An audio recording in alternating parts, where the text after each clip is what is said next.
രക്ഷയുടെ പാതയിൽ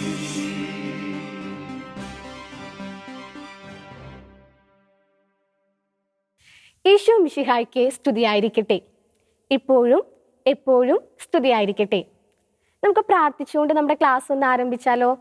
എല്ലാവരും ഒന്ന് എഴുന്നേറ്റ് നിന്ന് കൈയൊക്കെ ഒന്ന് കൂപ്പി കണ്ണൊക്കെ അടച്ചേ. ടീച്ചർ പ്രാർത്ഥിക്കാൻ പോവാണേ. നിങ്ങൾ ഈശോയോട് പ്രാർത്ഥിച്ചോളൂ.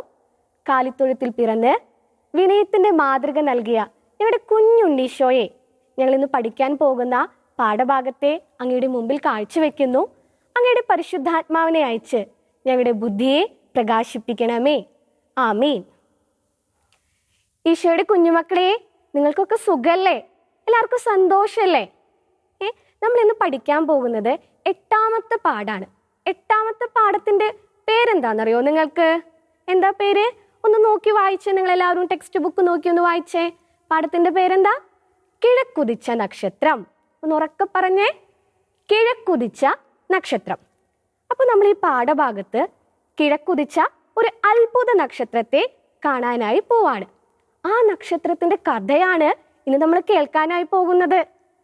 അപ്പൊ നിങ്ങൾക്ക് കഥ കേൾക്കാൻ ഇഷ്ടമല്ലേ? എല്ലാവർക്കും കഥ കേൾക്കാൻ ഇഷ്ടമാണല്ലേ? അപ്പൊ എല്ലാവരും ടീച്ചറുടെ കൂടെ അങ്ങ് പോന്നോട്ടോ കഥ കേൾക്കാനായി. കഥ നടക്കുന്നത് വളരെ വർഷങ്ങൾക്ക് മുൻപാണ്. പണ്ട് പണ്ട് പണ്ട്. അപ്പൊ ആരുടെ കഥയായിരിക്കും? ആരായിരിക്കും ആ കഥയിൽ ഉണ്ടാവുക? നമ്മുടെ ആദിമാതാപിതാക്കള്. ആരാ നമ്മുടെ ആദിമാതാപിതാക്കള്? നമ്മൾ 1ാമത്തെ പാഠത്തിൽ പഠിച്ചിട്ടുണ്ടല്ലോ. ആരാ? ആദവും ഹവ്വയും. ഈ കഥയുടെ തുടക്കം നിങ്ങൾക്ക് അറിയാം കേട്ടോ. ടീച്ചർ പറഞ്ഞു കഴിയുമ്പോൾ നിങ്ങൾക്ക് അറിയാം, ഈ കഥ ഞങ്ങൾക്ക് അറിയാലോ ടീച്ചറെ എന്ന് നിങ്ങൾ പറയും. കഥ എങ്ങനെയാന്ന് വെച്ചാല്, നമ്മുടെ ആദിമാതാപിതാക്കള് ഏദൻ തോട്ടത്തില് സന്തോഷത്തോടും സുഖത്തോടും ഒക്കെ കൂടി ജീവിച്ചു വരികയായിരുന്നു അല്ലേ? പക്ഷെ അവരെന്ത് ചെയ്തു? അവര് പാപം ചെയ്തു അല്ലേ? പാപം ചെയ്തപ്പോൾ ദൈവം അവർക്ക് എന്താ കൊടുത്തേ? ശിക്ഷ കൊടുത്തില്ലേ? അവരെ ഏദൻ തോട്ടത്തിൽ നിന്ന് പുറത്താക്കി. ദൈവം അവരെ ഏദൻ തോട്ടത്തിൽ നിന്ന് പുറത്താക്കിയപ്പോ ദൈവത്തിന്റെ ഉള്ളിൽ സന്തോഷം ഉണ്ടായിട്ടുണ്ടാവോ അതോ ദുഃഖാണോ ഉണ്ടാവുക? നിങ്ങളൊന്ന് പറഞ്ഞേ. ദൈവത്തിന് സന്തോഷമാണോ ഉണ്ടാവുക അതോ ദുഃഖാണോ ഉണ്ടാവുക? എന്തായിരിക്കും? ദുഃഖം ഉണ്ടായിട്ടുണ്ടാവും അല്ലേ? കാരണം ദൈവം സൃഷ്ടിച്ച ദൈവത്തിന്റെ സ്വന്തം മക്കളാണ്. അവര് പാപം ചെയ്തപ്പോൾ അവരെയാണ് ദൈവം ശിക്ഷിച്ചത്. അപ്പൊ ദൈവത്തിന് ഭയങ്കര വിഷമായി. എൻ്റെ മക്കളല്ലേ അവര് പാപം ചെയ്തു പോയി. എങ്കിലും ദൈവം അവർക്കൊരു രക്ഷകനെ വാഗ്ദാനം ചെയ്യാണ്.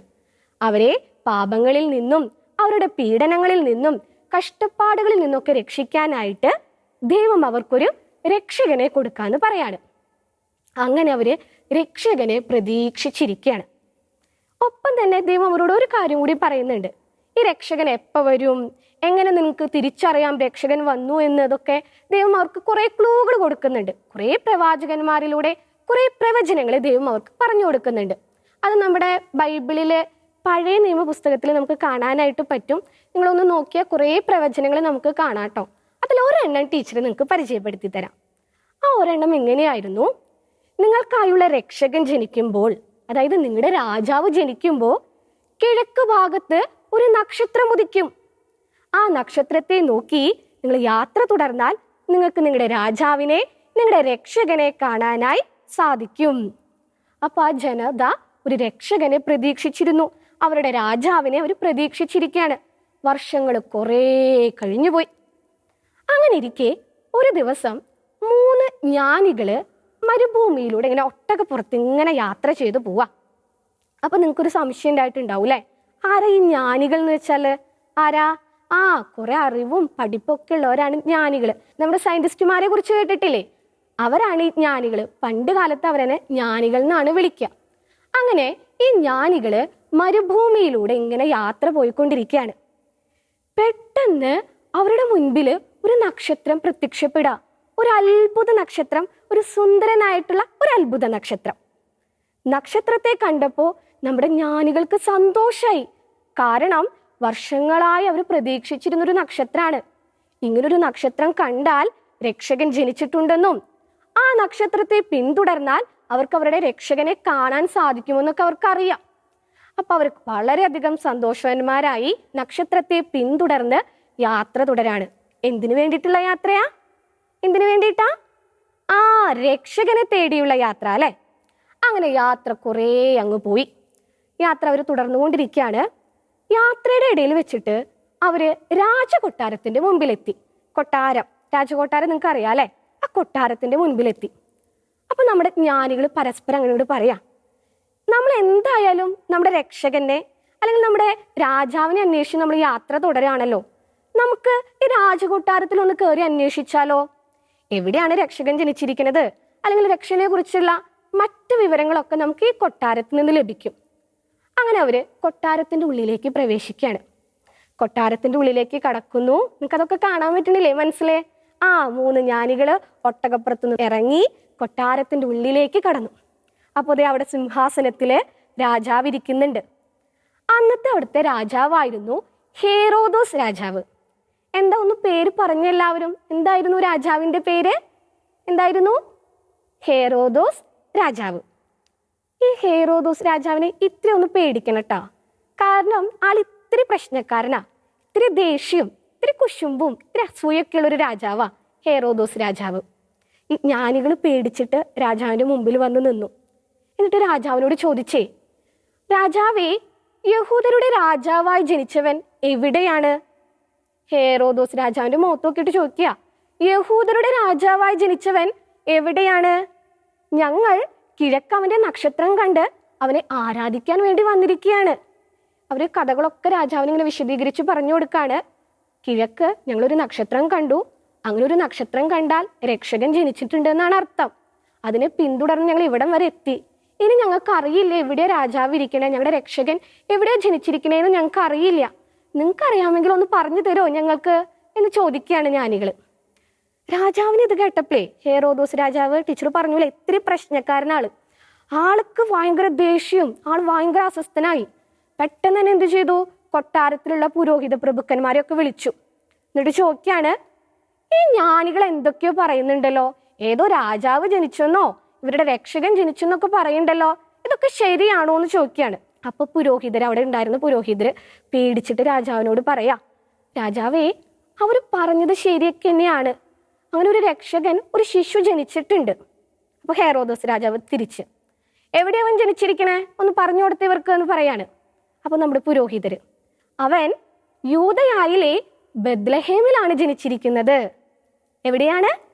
യൂദയായിലെ ബെത്ലഹേമിൽ. അങ്ങനെ ജ്ഞാനികൾക്ക് മനസ്സിലാവാണ് അവരുടെ രക്ഷകൻ, അവരുടെ രാജാവ് ജനിച്ചിരിക്കുന്നത് യൂദയായിലെ ബെത്ലഹേമിലാണ്. അവർ കൊട്ടാരത്തിൽ നിന്ന് ഇറങ്ങി. പക്ഷേ ഇറങ്ങുന്നതിന് മുമ്പ് ഹേറോദോസ് രാജാവ് അവർക്കൊരു ഓർഡർ കൊടുക്കാം. എന്താണെന്നറിയോ? നിങ്ങൾ ശിശുവിനെ പോയി കണ്ടു കഴിയുമ്പോൾ, നിങ്ങളുടെ രാജാവിനെ, നിങ്ങളുടെ രക്ഷകനെ കണ്ടു കഴിയുമ്പോൾ നിങ്ങൾ തിരിച്ച് ആ വഴിക്ക് നിങ്ങളുടെ ദേശത്തേക്ക് പോകരുത്. നിങ്ങൾ തിരിച്ച് എൻ്റെ അടുത്തേക്ക് തന്നെ വരണം. എന്നിട്ട് എന്നോട് അവനെ കുറിച്ചുള്ള എല്ലാ വിശേഷങ്ങളും വിവരങ്ങളും പറയണം. എന്നിട്ട് മാത്രമേ നിങ്ങൾ തിരിച്ചു പോയാൽ മതി എന്ന് പറയാം.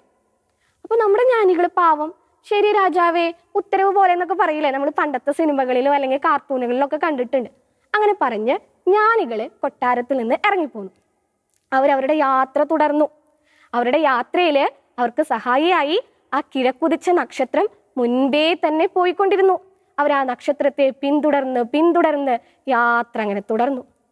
പെട്ടെന്നുണ്ടല്ലോ ആ നക്ഷത്രം ഒരു സ്ഥലത്തെത്തിയപ്പോ നിന്നു. ഒരു കാലിത്തൊഴുത്തിന്റെ മുമ്പിലെത്തിയപ്പോ ആ നക്ഷത്രം അവിടെ നിൽക്കാണ്. നക്ഷത്രം മുന്നോട്ട് പോകുന്നില്ല, പിറകോട്ട് പോകണില്ല, അവിടെ തന്നെ നിൽക്കാം. അപ്പൊ നമ്മുടെ ജ്ഞാനികൾക്ക് സംശയം, എന്താ ഈ അത്ഭുത നക്ഷത്രം നീങ്ങാത്തെ? ഇനി ഇവിടെ എങ്ങനെയാണോ നമ്മുടെ രക്ഷകൻ, ആ ശിശു ജനിച്ചിരിക്കണേന്ന് വിചാരിക്കുകയാണ്. അങ്ങനെ നമ്മുടെ ജ്ഞാനികള് ആ നക്ഷത്രത്തെ നോക്കിക്കൊണ്ട് ആ നക്ഷത്രം നിന്നിരുന്ന കാലിത്തൊഴുത്തിന്റെ ഉള്ളിലേക്ക് കയറി. കാലിത്തൊഴുത്തിന്റെ ഉള്ളിലേക്ക് കയറിയപ്പോഴേ അവരൊരു മനോഹരമായ ഒരു കാഴ്ച കണ്ടു. ആ ലോകത്തിലെ തന്നെ ഏറ്റവും മനോഹരമായ ഒരു കാഴ്ച. എന്തായിരിക്കും ആ കാഴ്ച?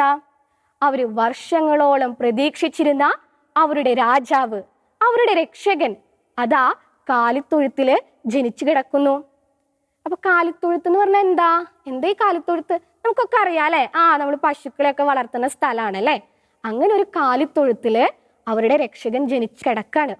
നിങ്ങൾക്കൊക്കെ ചെറിയൊരു സന്തോഷം, ഒരു അഭിമാനം തോന്നുന്നുണ്ടോ? ഉള്ളില് തോന്നുന്നുണ്ടോ നിങ്ങള്? നമ്മുടെ രക്ഷകൻ, നമ്മുടെ രാജാവ്, ലോകത്തിന്റെ രക്ഷകനാണ് വെറും ഒരു കാലിത്തൊഴുത്തില് ജനിച്ചിരിക്കുന്നത്. ആഡംബരങ്ങളോ വലിയ ആഘോഷങ്ങളോ ഒന്നുമില്ല. അത്രയും എളിമയില് അത്രയും വിനീതനായിട്ടാണ് നമ്മുടെ രക്ഷകൻ കാലിത്തൊഴുത്തിൽ ജനിച്ചത്. നിങ്ങൾക്കൊക്കെ അഭിമാനം വേണം.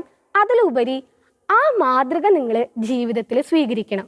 എളിമയില് വിനയത്തില് മറ്റുള്ളവരോട് പെരുമാറാനും മറ്റുള്ളവരോട് ഇടപഴകാനും നിങ്ങൾക്ക് സാധിക്കണം. അങ്ങനെ ആവുമ്പോൾ നിങ്ങൾക്ക് വലിയൊരു സന്തോഷം ജീവിതത്തിൽ ഉണ്ടാവും. കഥ തീർന്നിട്ടില്ല കേട്ടോ.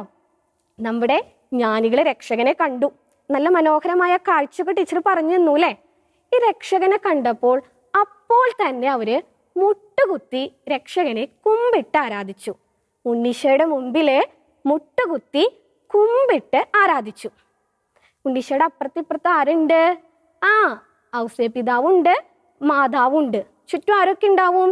കാലിത്തൊഴുത്തിലല്ലേ ജനിച്ചിരിക്കണേ. കുറെ പശുക്കളൊക്കെ ചുറ്റും ഉണ്ട് കേട്ടോ. ആ കാഴ്ചയൊക്കെ നിങ്ങളുടെ മനസ്സിലേക്ക് വരുന്നുണ്ടല്ലോ. ഇനി നമ്മുടെ ജ്ഞാനികൾ വന്നത് വെറും കൈയോടെ അല്ല വന്നേ. അവർ ഉണ്ണിയെ കാണാൻ വന്നിരിക്കുക. നമ്മളെങ്ങനെയാ ഒരു ഉണ്ണിവാവ ജനിച്ച് കാണാൻ പോകുമ്പോ എങ്ങനെയാ? അല്ലെങ്കിൽ നമ്മുടെ വീട്ടിലൊരു ഉണ്ണിവാവ ഉണ്ടായെന്ന് വിചാരിക്കുക. അപ്പൊ കുറെ ആൾക്കാർ കാണാൻ വരുമ്പോ എങ്ങനെയാ? വെറും കൈയോടെയാണോ വരിക? അല്ല അല്ലേ? കുറെ സമ്മാനങ്ങള്, ബേബി കിറ്റും കുറെ കളിപ്പാട്ടങ്ങളൊക്കെ കൊണ്ടുവരും അല്ലേ? അതുപോലെ ജ്ഞാനികളും കുറെ സമ്മാനങ്ങളായിട്ടാണ് ഉണ്ണിയെ കാണാൻ പോയത്. പ്രധാനമായും 3 സമ്മാനങ്ങളാണ് ഉണ്ടായിരുന്നത്. കേട്ടോട്ടാ, ഏതൊക്കെയാ ആ 3 സമ്മാനങ്ങൾ? നിങ്ങൾ ശ്രദ്ധിച്ചു കേട്ടോ. ടീച്ചർ ചോദിക്കും, നിങ്ങൾ മിടുക്കന്മാരായിട്ട് ഉത്തരം പറയണം. ഒന്നാമത്തെ സമ്മാനമായിരുന്നു സ്വർണം. എന്തായിരുന്നു? ഉറക്കെ പറഞ്ഞേ. സ്വർണം. രണ്ടാമത്തെ സമ്മാനമായിരുന്നു മീറ. മീറ എന്ന് പറഞ്ഞാൽ എന്താ? ഒരു സുഗന്ധ തൈലാണ് മീറ എന്ന് പറയണത്. മൂന്നാമത്തെ സമ്മാനമായിരുന്നു കുന്തുരുക്കം. 3 സമ്മാനങ്ങൾ കിട്ടിയില്ലേ? ഏതൊക്കെയാ? നിങ്ങൾ ഉറക്കെ, നിങ്ങൾ ഇരിക്കുന്ന സ്ഥലത്ത് നിന്ന് ഉറക്കെ വിളിച്ചു പറഞ്ഞോളൂ. സ്വർണം, മീറ, കുന്തിരിക്കം. 3 സമ്മാനങ്ങളുടെ പേര് കിട്ടിയില്ലേ? അങ്ങനെ ഈ സമ്മാനങ്ങളൊക്കെ ഈശോയുടെ മുമ്പിൽ സമർപ്പിച്ച് അവരുടെ യാത്ര അവിടെ നിന്ന് തുടങ്ങാണ്. കഥ കഴിഞ്ഞിട്ടില്ല. ഈ കഥയുടെ ബാക്കിയുണ്ട്. നമ്മുടെ കിഴക്കുദിച്ച നക്ഷത്രം എന്ന കഥയുടെ ബാക്കിയുണ്ട്. അത് നമുക്ക് അടുത്ത ക്ലാസ്സിൽ കേൾക്കാം. കേൾക്കാൻ റെഡി ആയിട്ടിരുന്നോളൂ. നമ്മുടെ പാഠഭാഗം ഇന്ന് നമ്മൾ അവസാനിപ്പിച്ചു. ടീച്ചർ വർക്ക് തന്നില്ല അല്ലേ? വർക്ക് ഇത്രയാണ്. നിങ്ങളുടെ ടെക്സ്റ്റ് ബുക്ക് പേജ് നമ്പർ 39 3 വാക്കുകൾ കൊടുത്തിട്ടുണ്ട്.